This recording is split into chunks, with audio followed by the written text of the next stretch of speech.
Une nouvelle ennemie fait son apparition pour défier les X-Men de Charles Xavier. Mystique, une redoutable mutante métamorphe, reforme la confrérie des mauvais mutants avec un nouvel effectif et entreprend de faire ce que même Magneto n'avait pas osé en son temps, assassiner un leader politique. Le sénateur Robert Kelly, farouche opposant de la liberté de l'homo supérieur, est en danger de mort imminent et seule une poignée de mutants habités de nobles intentions lui font office de protection.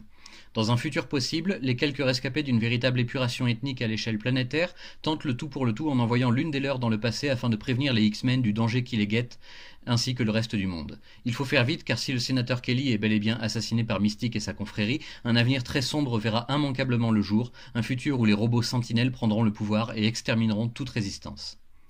Tout juste remis de cette confrontation à travers les époques, les X-Men doivent à présent voler au secours d'un vieil ennemi. Le tueur fantasque Arcade a semble-t-il un peu trop énervé le terrible Docteur Fatalis en personne, et ce dernier a juré sa mort après en avoir fait son captif.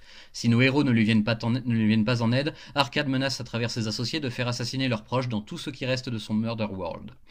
Alors que la tension est à son comble, il apparaît bien vite que Fatalis est un ennemi bien trop puissant pour les X-Men. Tous sont vaincus et capturés, enfermés dans des pièges sadiques, ne leur laissant qu'un seul choix d'évasion possible, au risque de périr au moindre faux pas. L'ancien tyran de l'Advérie savoure son triomphe, mais c'est sans compter sur la fascination qu'exerce sur lui la terrible Tornade, qui parvient à se libérer de son emprise pour déchaîner sur lui son formidable pouvoir élémentaire. Les X-Men passent à un cheveu de revivre une expérience aussi traumatisante qu'avec Jean Grey et sa transformation en Phénix Noir, mais fort heureusement, Ororo reprendra ses esprits juste à temps. Plus de peur que de mal, mais la déesse africaine s'interroge maintenant sur l'étendue de ses pouvoirs et de sa morale.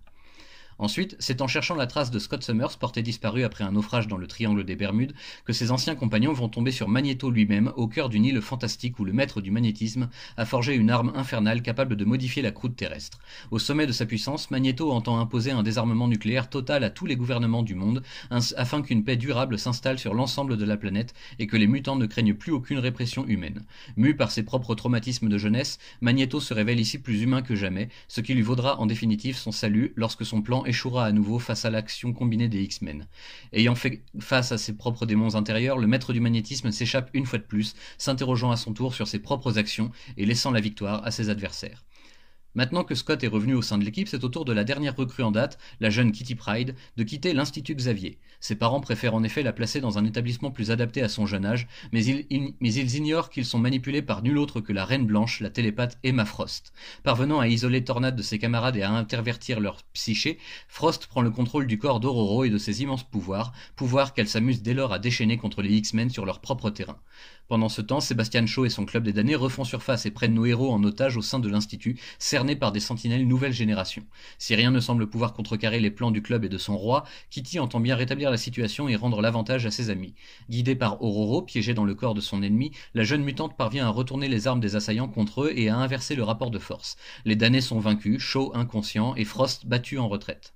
L'avenir apparaît alors des plus radieux pour nos héros victorieux, une fois de plus face à l'adversité. Et pour finir, un double chapitre d'anthologie nous raconte les aventures épiques des X-Men alliés aux 4 Fantastiques pour sauver la planète de leur allié Archon, envahi par les terribles Badoons reptiliens. L'occasion de nouer des liens jusque-là inédits et des alliances qui seront certainement profitables dans un futur proche.